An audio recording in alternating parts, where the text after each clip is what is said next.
अपने से ही लोग निकले हैं, अपने की चीज नहीं निकले, अपने लोग निकल के चले गए। वो अपने भाई उनका ध्यान रखेंगे, आवश्यकता पड़ेगी उनका राजनीतिक रूप से भी ध्यान रखेंगे, दूसरी चीज से भी ध्यान रखेंगे, लेकिन हावी अपने ऊपर किसी को नहीं होने देंगे। इस चीज का भी ध्यान रखना है। और देखिए, जो लड़ते हैं वो सादत मिलती है उनको। आज भगत सिंह जी क्यों याद करते हैं? वो अगर देश के प्रधानमंत्री बनते हैं, कोई याद नहीं करता।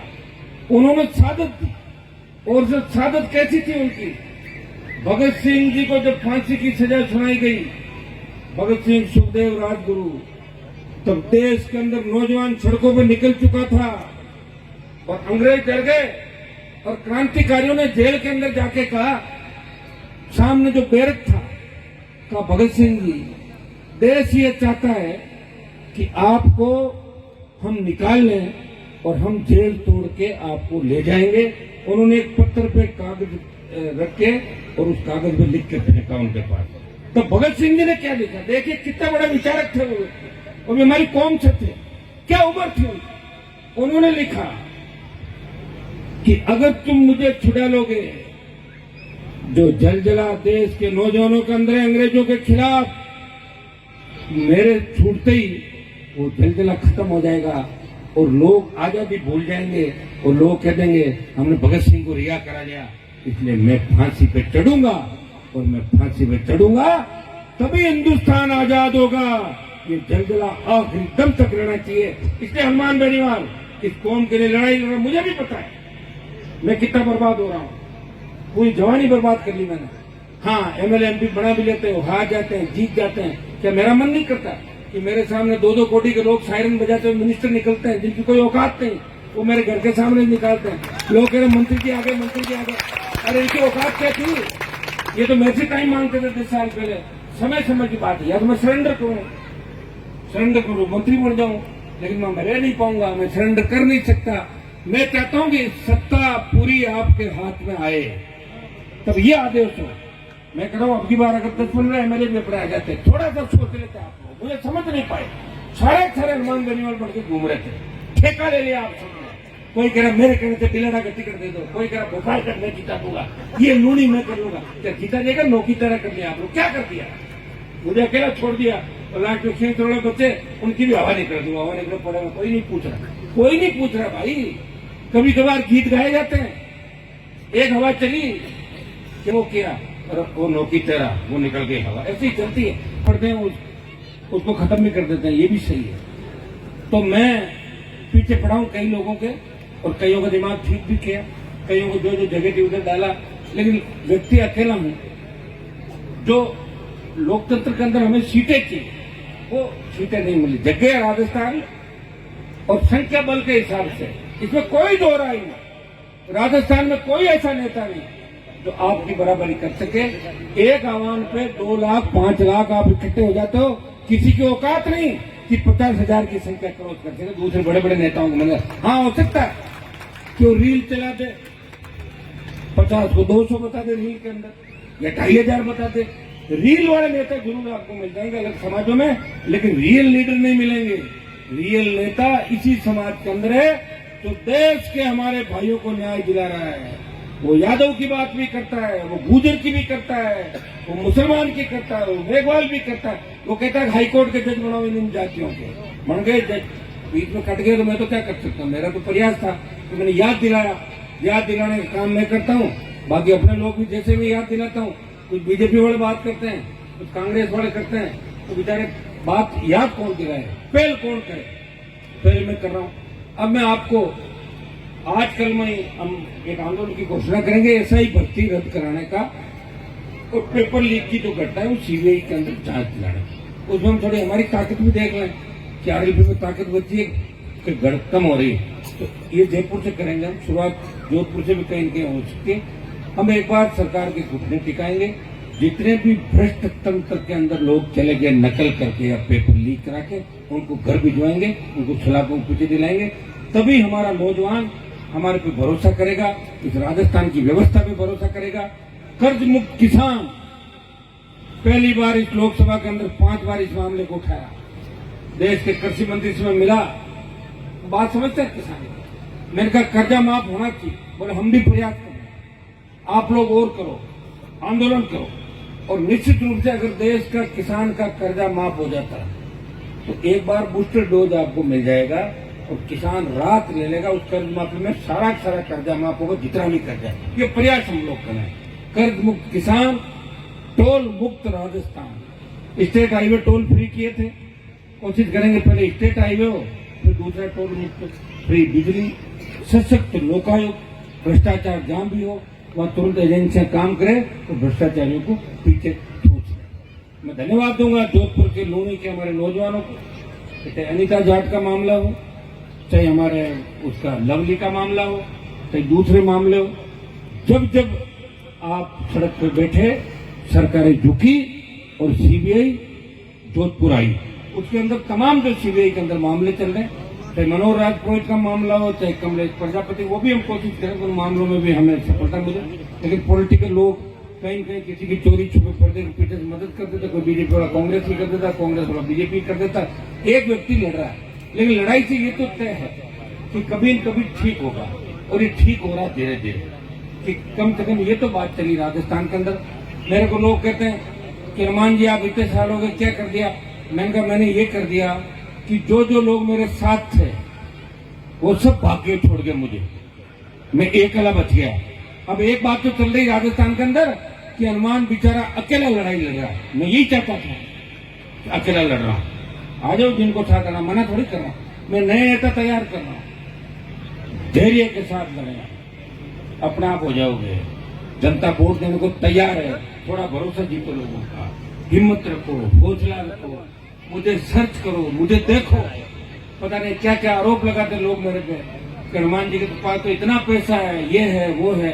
अब आप बताओ 2015 मॉडल गाड़ी लेके घूम रहा हूँ, कई बार बंद हो जाती बीच में, पता नहीं आपको। मेरे साथ घूमने वाले सारे कहते हैं, सरपंच साहब तेजाराम जी कह रहे थे कि साहब वो गाड़ी बड़ी ले आऊँ क्यों, तो बताओ सही तो।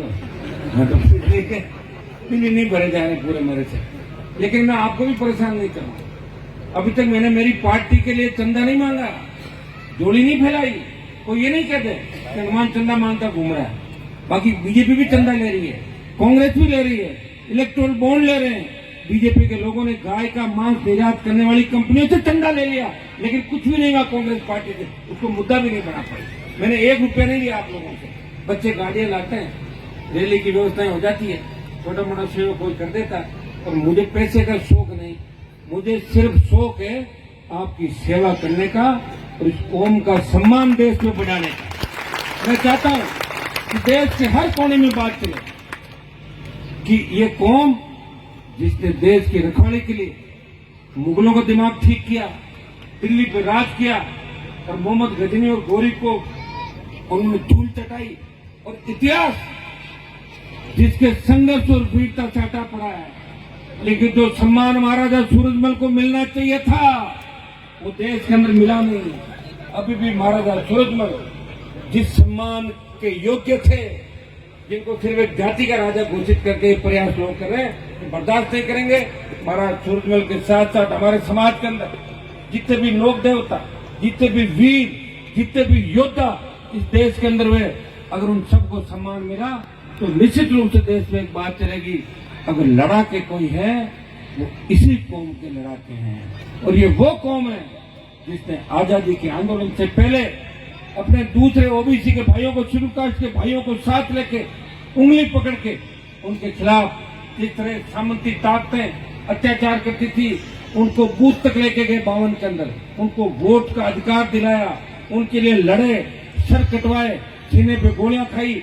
और आज भी भारत माता जब कमजोर महसूस करती है, इस कौम के बेटे सीने पे गोलियां खा के दुश्मन को धूल चटाते हैं। पाकिस्तान के, अफगानिस्तान के और चीन के कई लोग जब मिलते हैं दिल्ली के अंदर, वो एक ही बात कहते हैं कि हमारे पाकिस्तानी फौजी और चाइना के फौजी एक ही चीज से डरते हैं, जहां आर्मी खड़ी रहती है। वो कहते हैं कि आसपास में जब जाट रेजिमेंट सामने खड़ी होती है तब हमें लगता है कि पता नहीं बिना बात गोलियां नहीं चलाते जाट रेजिमेंट वाले, हमें डर जरूर लगता है। बाकी छोटी मोटी रेजिमेंट तो हम नहीं डरते, हम खुद ही परवाह नहीं। ये सही बात।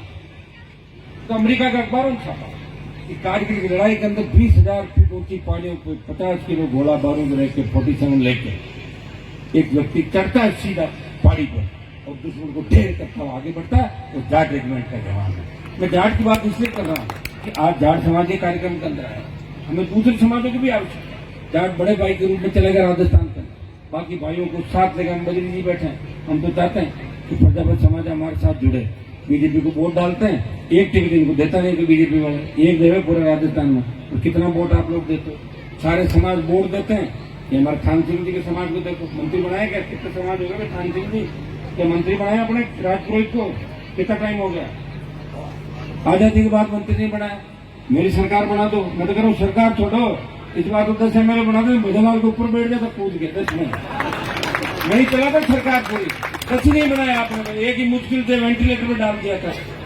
अब खाली बातें करके नारेबाजी रील बनाने से काम नहीं चलेगा, रियल ये काम हमें करेक्ट करना पड़ेगा। और अभी ऐसा ही भर्ती और बिगड़ती कानून व्यवस्था को लेकर बड़ा आंदोलन हम इसी महीने के अंदर कर रहे हैं। उसमें जीत के बाद हम लोग आगे बढ़ेंगे। देखिए, जब तेजा जी के मंदिर की मूर्ति को तोड़ा जयपुर के अंदर, तब जोधपुर नागौर के लोग नहीं गए थे मूर्ति बचाने, जल जला गया था जयपुर की सड़कों पे। जयपुर के बच्चे थे तो पुलिस से भिड़ रहे थे, देखा आपने वहां पे। तो अपना वीर तेजा जी महाराज खुद ये चाहेंगे कि राजस्थान की सत्ता पे किसान कौम का कब्जा हो, लेकिन हमें थोड़ा सा धैर्य से काम लेना है। जोधपुर में तो अपन एकदम से इकट्ठा हो जाते हैं, लेकिन वहाँ जयपुर जैसी जगह पे जहाँ मंदिर था, वहाँ कोई चारों तरफ हमारी संख्या नहीं है, लेकिन दूसरे लोग भी आए और हमारे समाज के बच्चे टूट पड़े और पुलिस भागती हुई नजर आई थी वहां पे। देखा आपने सीकर के अंदर, मैं पुलिस के खिलाफ नहीं, लेकिन पुलिस हमारी शादी के अंदर जाती है और हमारे लोगों में लाठीचार्ज करती है, और वहां का एसपी कहता है कि मैं शादी नहीं होने दूंगा। मैंने कहा तेरे में दम है क्या, या भजन लाल के रोक के दिखा शादी। मैंने कहा मैं नहीं आ रहा हूँ, ये बच्चे आ रहे हैं। तो 100 बच्चे खड़े रहे, शादी भी करा दी, अपने गीत भी बजा दिए, घोड़ी पे चल रहे हैं दूल्हे दुल्हन, और सारा काम बढ़िया हो गया। पर देख लिया आपने सीकर का, तो नाम चल रहा है राष्ट्रीय लोकतांत्रिक पार्टी का झंडा लेके, और एक बयान कोई दे देता है राजस्थान के अंदर कि RLP वाले आ रहे हैं, तो सरकार की सूसू निकल जाती है। बता रहा हूँ आपको इस तरह। तो भाइयों, अपनी ताकत को पहचानो, हिम्मत रखो, सारा काम ठीक होगा। काम करने वाला मैं ही हूँ। कांग्रेस बीजेपी के अंदर जो बैठे हैं वो भी दुख पा रहे हैं बेचारे, वो भी रात अंदर मेरे से ही मिलते हैं, साहब कहीं करा बताओ। करूँ क्या, मेरा तो वोट MP का है, वहां तो कोई सरकार गिराने बता दो, एक वोट डाल दूंगा। राजस्थान में मेरा MLA तो छोड़ा नहीं आप लोगों ने, फिर भी तैयार है, बताओ क्या करना है। अच्छा व्यक्ति राजस्थान का नेतृत्व करे। हमें को भजनलाल से दुश्मनी नहीं, भजनलाल से मेरी क्या दुश्मनी, ये बेचारा आम आदमी था, आम व्यक्ति बना। ये तो वसुंधरा को तकलीफ है, उन नेताओं को तकलीफ है जिनके बाहर ये खड़ा रहता था, वो CM बन गया और बेचारे बाहर खड़े हो गए। मुझे क्या तकलीफ, मैं तो भजनलाल से, मेरे तो कोई संबंध है नहीं। मैं तो जब मेरे जमाने में नेता था, भजनलाल को जानता भी नहीं था कौन भजनलाल। फिर बीजेपी छोड़ के बाहर आ गया, उसके बाद चाहे भजनलाल हो चाहे रामलाल हो, मुझे वहाँ क्या करना होता है। मुझे खुद की पार्टी, मैं तो रोज मेरी पार्टी का खुद विस्तार करता हूँ, बनता हूँ। भाई सबकी अलग अलग पार्टियां होती है और सब अपनी पार्टी के बॉस होते हैं, सब अपनी पार्टी के अध्यक्ष जो बैठते हैं उस पार्टी मीटिंग में। तो राहुल गांधी भी वहीं बैठता है, मोदी भी वहीं है, नड्डा भी वहीं है, हनुमान बेनीवाल भी वहीं बैठा है। हाँ, किसी का 1 MP है, किसी के 6 है, किसी के 150 है, किसी के 200 है। तो मैंने तो आपका सम्मान बढ़ाया। मदरना साहब ने अलग पार्टी थोड़ी बनाई थी, उनके तो ऊपर बैठते थे गांधी परिवार, वो तो यहाँ नीचे बैठे थे जयपुर में। मैं तो दिल्ली के अंदर बैठता हूँ। नाथुराम जी ने नहीं बनाई पार्टी, बदली थी, 40 पार्टी बदली नाथुराम जी ने, एक दिन में 3 पार्टी बदली। मैंने कभी पार्टी बदली नहीं, बदलते ही नहीं बना ली। तो ये नहीं कहते तू उधर घुस गया और मैंने समझौता नहीं किया। बीजेपी मेरे पीछे भागी थी और मैंने बीजेपी को छोड़ा, तो कांग्रेस ने हाथाजोड़ी की कि आपको 2-3 सीट देके, धोखा देके मेरी सीट ली, बाड़मेर को ले गए। और कांग्रेस को मेरी जरूरत थी, और कांग्रेस 11 सीट पे, कांग्रेस ने मैंने राइट नहीं किया उपचुनाव के अंदर। कांग्रेस की क्या स्थिति हुई, 4 जगह जमानत जब्त हो गई राजस्थान के अंदर कांग्रेस पार्टी की। कांग्रेस के अंदर भी कोई ताकत नहीं, ये हमारे बच्चे ही है कांग्रेस के अंदर, जो कांग्रेस के NH यूथ कांग्रेस को मजबूत कर रहे हैं। बच्चों, भारतीय जनता पार्टी आपकी दुश्मन है, लेकिन कांग्रेस भी उतनी बड़ी दुश्मन है जितनी भारतीय जनता पार्टी। इस बात को भी याद रखना। और हमें जी तेजा जी महाराज की जो अपन मूर्ति लगाकर आज संदेश दे रहे हैं, यही तय करना है कि लूणी विधानसभा क्षेत्र के अंदर हमेशा ठगे जा रहे हो। जिसको मंत्री बनाया, वोट दिया आपने, वो व्यक्ति कभी कमरे में बैठ के नहीं कहता कि जाट समाज ने वोट दिया। वो एक ही बात कहता है कि जाट समाज के वोट तो बद्री जी को गए, तो बद्री जी गए, तो बद्री जी का आए तो नहीं वोट 60,000। तो 16,000 रुपये अटक गए थे, उन 5-7 हजार तो कुमारों के वोट में होंगे, है कि नहीं है? जाटों को 10,000 जोड़ लो। तो जो लेके मुकर जाए उसका दोबारा ऐसा इलाज करना है जो नजदीक में है, लेकिन उसका इलाज करके वोट यूं ही नहीं डाल देना कि पता लगे पहले की तरह हो गए। अब की बात दिमाग से चलना है। ये बड़ी पंचायत परिसीमन में क्या होगा मैं नहीं कह सकता, लेकिन अगर परिसीमन नहीं होता है तो संग्रिया पाल ये 4-5 पंचायत अगर तय करे तो विधायक आपको बन जाएगा आराम से। दूसरी जातियां वोट देने को तैयार, गिना तो दिया आपको जाके यहाँ और गिना देंगे, और हर महीने एक जाति जुड़ती हुई दिखेगी राजस्थान के अंदर। आगे पीछे आप चिंता क्यों कर रहे हैं? आप चिंता एक बात की करें कि मेरा स्वास्थ्य ठीक रहे, एक कामना आप करते रहे, बाकी मैं सब ठीक कर दूंगा। ये मैं आपको विश्वास कराता हूँ।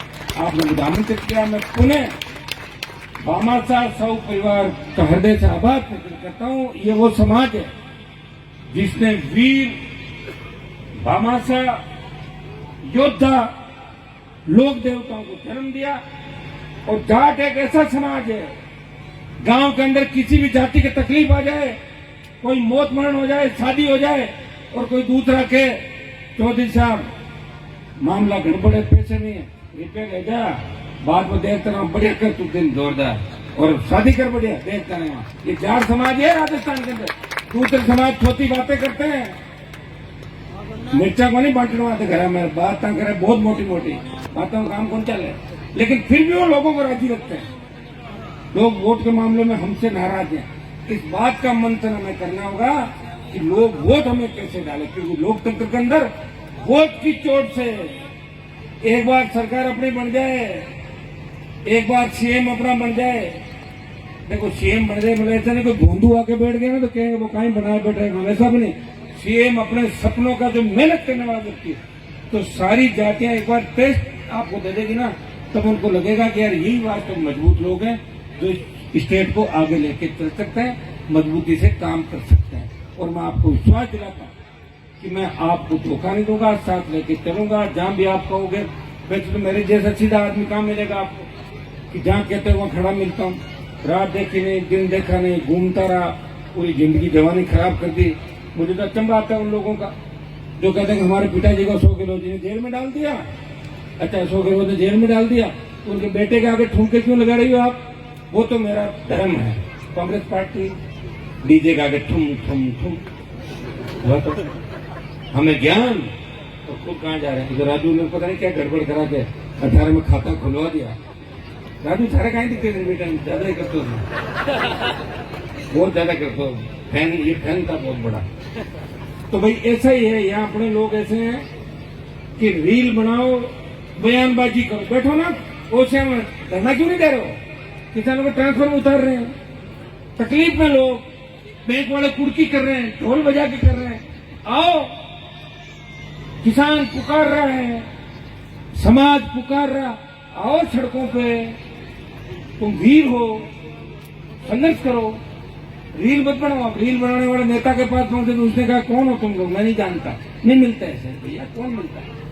ताकत जहाँ होती है उचित लोग मिलते हैं। भाई अपन सोचे 4 बार मेरे साथ कोई फोटो खिंचा ले, 5 बार मैं खुद ही करूंगा पूरा बेचारा बार फोटो चल। तो ये सारे नेता बड़े नेता फोटो खिंचाने दौड़े थे, फोटो खिंचा रहा था। फोटो खिंचाने से कोई शादी नहीं करता, ये भी सुन लो आप कि बार बार फोटो खिंचा कोई शादी कर लेगा। कौन कर लेगा शादी? शादी का सिस्टम होता है, राज थोड़ी आप परिवार होता है, रास्ते रिश्ते जाति सारी चीजें होती है। दिमाग खराब हो गया। अरे कौन से तुम्हें जानता कौन है देश के अंदर? तुम तो लिमिटेड 2-3 जिलों के नेता हो। देश बहुत बड़ा है। कोटपुतली के आगे तो राजस्थान वालों को नहीं जानते लोग। कोटपुतली क्रॉस करते हरियाणा यूपी वो आ जाते हैं, और भाषा अलग है, शैली अलग है। तो मुझे धन्यवाद दो कि बच्चों को लोकसभा दिखा के लड़ के वहाँ राजस्थान को माहौल तो बनाया दिल्ली के अंदर। लोग मजाक उड़ाते थे राजस्थान का। अरे ना ये तो थर्ड फ्रंट ही नहीं बना पाए, अपनी पार्टी नहीं बना पाई, तो कमजोर लोग हैं। एक बार कांग्रेस को वोट देकर एक बार बीजेपी को बात करते हैं। तो हमने आप मजबूती की मोहर लगाई, संघर्ष किया, और किसान आंदोलन में मोदी की सत्ता को ठोकर मार के संदेश दिया कि राजस्थान का जाट भी देश के अंदर लड़ाका है, वो लड़ाई जानता है। वीर तेजाजी महाराज का अवतार हुआ 1000 साल पहले, जिन्होंने गायों के लिए अपने प्राण दिए। हम उसी वंश से उसी कौम से आते हैं। हमें देश के किसान जवान का जब पसीना बहेगा वह खून दे के भी रखवाली करेंगे। हाँ, हो सकता है कि हमारे समाज के कई चाटुकार, कई लोगों के घरों पर जाके जूते चप्पल सैंडल पता नहीं क्या क्या करवाते होंगे करते होंगे, लेकिन हनुमान बेनीवाल उन सब पापों को धोते हुए आपके समाज का सम्मान बढ़ाएगा। जब आवश्यकता पड़ी लोकसभा चुनाव के 2019 में, जब मैंने पूछा आप लोगों को बताओ, एक तरफ गहलोत है एक तरफ शेखावत है, दोनों को मैं नहीं मार सकता, एक को मार दूंगा, तो आपने कहा कि पहले गहलोत को मारो, मार दिया। मारा कि नहीं मारा बताओ? अरे हराया कि नहीं हराया? आपने तो वोट दिया था। अब दोनों को एक साथ कैसे मारता? एक साथ मैं खुद नहीं जीत पा रहा हूं, एक को मारना था ये लोग, और दूसरे को बाद में देख लेंगे, अभी समय आगे बाकी है, तैयार रहना आप सब लोग। तो तेजाजी महाराज का भी ये जो संदेश इनके आदर्शिकता को जब भी करेंगे कि सच्चाई के साथ रहना है। और मैं तो जाट उसको मानता हूं जो अपनी जबान का धनी है, कह दिया वो हो गया। और जो दिन में कांग्रेस, रात को बीजेपी, उसमें आरएलपी, वोट कहीं जाना कहीं, कान में कानी मनु कुर, पत्ती में चप्पल जूता। अरे वो जाट फिर तेजाजी का जय मत बोलो आप लोग, वो जो काम करो आप लोग, और चलता रहे होता रहे तो चलता रहेगा भैया। कोरोना काल भी आया था, वो भी सहन किया लोगों ने, 50 लाख मर गए फिर भी जिंदा है, मरे थोड़े सारे सारे। इसलिए प्रत्येक जात ये सोचेगा कि मुझे जात बना दिखाना है, सब मामला होगा। अरे साहब मेरी ट्रांसफर हो जाएगी, मेरे मुकदमा लग गया, मेरा बेटा नौकरी में, मैं आपका फोटो नहीं खिंचाऊंगा, तो फिर मैं क्यों खिंचाऊंगा फोटो बताओ? मेरे को वो लिखा है कि मैं ही समाज के लिए मैं ही उत्थान करूंगा और वो करूंगा। ये सारे लोग समझदार बनके एक ही दिशा के अंदर में चलना है, कौम को बचाना है और दुश्मन को पहचानना है।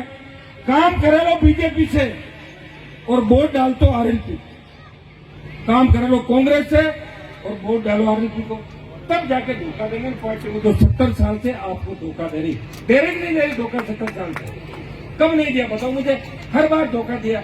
तो इस बार तैयार हो जाओ नौजवानों, तैयार हो सारे। अब की बार तो 4 साल में और बहुत बढ़िया है, नया टॉपिक बनाई दीजिए। और लूणी के तो हमारे बुजुर्ग जितने समझदार, मैं उदाहरण देता हूँ, राजस्थान में लोग कैसा बूटिया आरएलपी के सागे कौन है, क्यों कैसे नहीं लूणी में देख लो, मुझे झगड़ा हमारे चौधरी सागे है बूटिया क्यों सर में सारे बुजुर्ग साथ है। तो ये जो इलाके, अब ये लोग भी समझ गए कि हमें किसी के पीछे भागने से कोई सत्ता नहीं देगा, हमें सत्ता खुद ही प्राप्त करनी होगी। फिर आदेश निकाल देंगे, आईटी केंद्र बने, गांव गांव तेजाजी के मंदिर बना दो, गांव गांव राम सफीर के बना दो, और का झगड़ा खत्म हुआ। बद्री जी कहेगा कि गांव बना दो इनका, बद्री जी का सुधार बना दो इनका, माड़ी समाज बना दो, जो आए बढ़वा दो उनके सबके, तो झगड़ा खत्म हो जाएगा। भाई बार बार आपको ये काम नहीं करना पड़ेगा और भामाशाह को ढूंढना नहीं पड़ेगा, सारा काम अपना आप हो जाएगा। तो कोई करने वाला ही नहीं। बताओ, मुझे तो बड़ा अचंभा होता है कि महाराजा सूरजमल वीर तेजाजी के नाम से कोई ट्रेन ही नहीं, बताओ राजस्थान के अंदर देश में कोई ट्रेन नहीं चल रही है। इसे आप अंदाज लगा लो। लोग आपको पसंद नहीं करते, मजबूरी है। वोट मांगने जाओ तो नाम याद आ जाए, बाकी तो लोग देखना नहीं चाहते। मेरे भाइयों, इधर संकित रहो, समझदार बनो और अंतिम लड़ाई कैसे जीतते हैं। सेमीफाइनल जीत के जिंदाबाद कर लेते हो तो जीत गए, अरे फाइनल आ गए यार, फाइनल तो भूल गए, तो फाइनल को तो हार हो जाती है। तो फाइनल जीतने की लड़ाई की तैयारी करो। 2028 का फाइनल हमें जीतना है, चाहे कुछ भी करना पड़े। इस बार सत्ता में हमारी एंट्री जरूरी है, तभी नौजवान हमारे साथ बचेगा और तभी जो हमारे बुजुर्ग है इनका सपना साकार होगा। बहुत बहुत आपको शुभकामनाएं, अच्छा कार्यक्रम कराने के लिए बहुत बहुत धन्यवाद, शुभकामनाएं। और जोधपुर, बाड़मेर, नागौर, यहाँ एक अलग करंट है और वो करंट हम सीकर के अंदर भी हमने देखा, बीकानेर के अंदर भी देखा, पूरे राजस्थान में देखा कि राजस्थान का नौजवान इस बार बदलाव चाहता है। जब मैं चित्तौड़गढ़ के अंदर मातरकुंडिया मेले में गया था रात को, वहाँ 2 लाख लोग इस बात का संकेत दे रहे थे कि ताकतवर, हम लोग ताकतवर हैं, हमारी ताकत कम नहीं हुई। हिम्मत रखना हनुमान जी, आने वाला समय आपका है कि 400, 500, 800 साल की गुलामी थी, गुलामी की भेड़ों से नौजवान मुक्त करेगा और नया राज राजस्थान उस देश के अंदर स्थापित करेगा। बहुत बहुत आपको धन्यवाद। जय हिंद।